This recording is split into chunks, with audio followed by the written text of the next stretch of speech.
আজকে right form ভার্বের আরও একটা নিয়ম নিয়ে আলোচনা করব। দেখেন, দ্যাট ক্লোজ নিয়ে আলোচনা করব। এই দ্যাট দ্বারা যখন দুইটা ক্লোজ যুক্ত হবে, দেখেন দ্যাটের আগের অংশ পাস্ট ইনডিফিনিট টেন্স, দ্যাটের আগের অংশ পাস্ট ইনডিফিনিট টেন্স হলে এর পরের অংশে কি হবে? এর পরের অংশ হবে পাস্ট পারফেক্ট। তাহলে একটা নোট আছে, নোটটাকে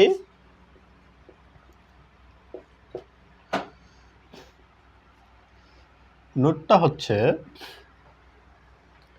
দ্যাট ক্লোজে, এটা দ্যাট ক্লোজ, এই থেকে দ্যাট থেকে শুরু করে এটাকে বলা হয় দ্যাট ক্লোজ।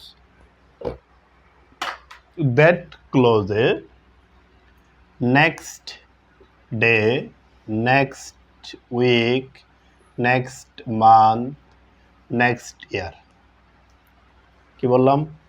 দ্যাট ক্লোজে next day, next week, next month, next year থাকলে এই দ্যাটের পরে যে ভার্বটা আমি বসাবো ওই ভার্বটা হবে উড প্লাস ভার্বের বেস ফর্ম। এই কোয়েশ্চনটা বিভিন্ন পরীক্ষায় আসে, এই জায়গায় আসে, কিন্তু আমরা এখানে ভুল করি।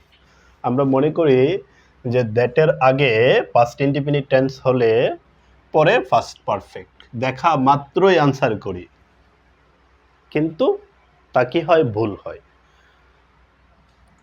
এই ভুলটা যেন না হয় তাই এটা খুব ভালো করে দেখতে হবে। আমি আবার বলি, দ্যাটের আগে ফার্স্ট ইনডিফিনিট হলে পরে ফার্স্ট পারফেক্ট, ওই দ্যাট ক্লোজে next day, next week, next month, next year থাকলে দ্যাটের পরে যে ভার্ব লিখবো ওই ভার্বটা হবে উড প্লাস ভার্বের বেস ফর্ম।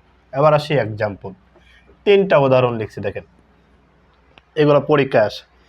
এই যে এখানে দ্যাট আছে, হি said that, he said that, he thought that, he said that.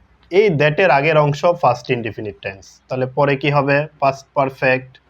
তাহলে উত্তরটা কি হবে? উত্তরটা হবে হ্যাড সিন।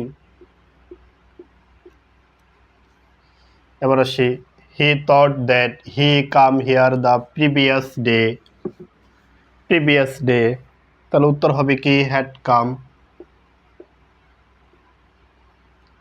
আবার এইখানে দেখি, এই কোয়েশ্চনটাতে দেখি, he said that he dash here next month. এই যে নেক্সট মান্থ, যেহেতু নেক্সট মান্থ আছে তাহলে এই যে দ্যাটের পরে বলছিলাম, দ্যাটের পরে যে ভার্বটা লিখবো সেটা কি? উড প্লাস ভার্বের বেস ফর্ম, তাহলে উত্তর হবে উড, আর কামের বেস ফর্ম কাম নিজেই, তাহলে এটা সঠিক উত্তর কি? Would come. ঠিক আছে।